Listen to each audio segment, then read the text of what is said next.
Quand tu te sens en prison, que tout ce que tu entreprends est voué à l'échec, quand tu te sens dans ton impuissance, que tu te sens invisible, que tu as du mal à générer du positif, même si tu t'en donnes la peine, quand tu es enfermé dans ton mental de façon obsessionnelle, eh bien, c'est que tu es dans l'abîme.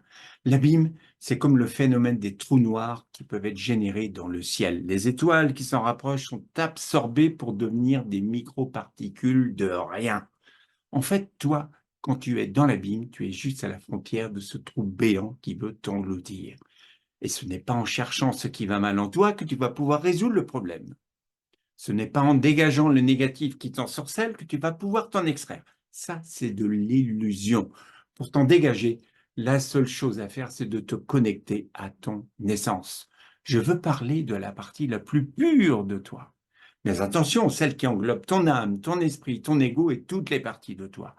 Elles ont toute leur place et aucune est à décrier. Te connecter à ton essence, c'est mettre en mouvement ta polarité positive avec ta polarité négative. Plus tu vas faire coexister ces éléments contraires en toi, plus tu vas nourrir ton double spirituel. Ton double spirituel, c'est l'interface qui met en relation ta partie corporelle avec ton savoir absolu. Je ne parle pas de connaissance, mais bien de savoir. Et le savoir, c'est de la vitesse. La vitesse te permet d'anticiper pour aller vers ce qu'il y a de mieux pour toi. En fait, comme tu as pleinement conscience des obstacles éventuels, tu empruntes logiquement le meilleur chemin pour toi. Mais attention, pour sortir de l'abîme, cela ne va pas se faire d'un coup de baguette magique. Il va falloir réinformer ton corps pour qu'il puisse sortir de ce cercle vicieux, car il est tellement engrammé dans l'abîme qu'il va avoir du mal à le croire. Donc c'est en lui répétant encore et encore qu'il va pouvoir en sortir. Mais l'entité maîtresse qui est en lui ne l'entend pas de cette oreille et risque de lui mettre encore plus de bâtons dans les roues. C'est donc par la persévérance et la foi inébranlable dans ton objectif, je parle de te connecter à ton essence, que tu vas pouvoir y arriver. Cela va être possible car tu vas t'identifier de moins en moins à ta situation, mais à ton essence. Quand tu te fais plomber par la situation, tu perds de la vitesse et tu peux même tout stopper par découragement.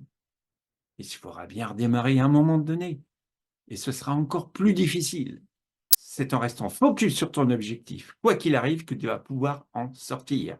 Plus fort encore, tu vas utiliser tous les événements qui voudraient t'anéantir comme des moteurs pour te retrouver dans qui tu es. Car ces obstacles, ce n'est certainement pas toi. Pour conclure, plus tu vas faire coexister ces deux faces de la même pièce en toi, je parle de la lumineuse et de la sombre, plus tes atomes vont prendre de la vitesse. Et plus les atomes vont prendre de la vitesse, plus ton corps va retrouver sa souveraineté. Et plus ton corps va retrouver sa grandeur, et plus tu nourris ton double spirituel. Plus tu le nourris, et plus c'est lui qui va te guider, car lui, il sait. Et comme il sait le meilleur chemin qui va te permettre de pouvoir sortir de l'abîme. On vit une époque formidable où justement, c'est possible de sortir de ton enfermement, à condition d'y croire et de t'en donner les moyens. Plus tu vas activer ton point zéro et plus tu vas retrouver ton essence. Retrouver ton essence, c'est incarner pleinement dans la matière avec la conscience délicieuse de savourer chaque instant comme une éternité. Alors si toi aussi tu es enfermé dans cette prison, eh bien tu sais maintenant que tu peux en sortir, à condition de t'en donner les moyens.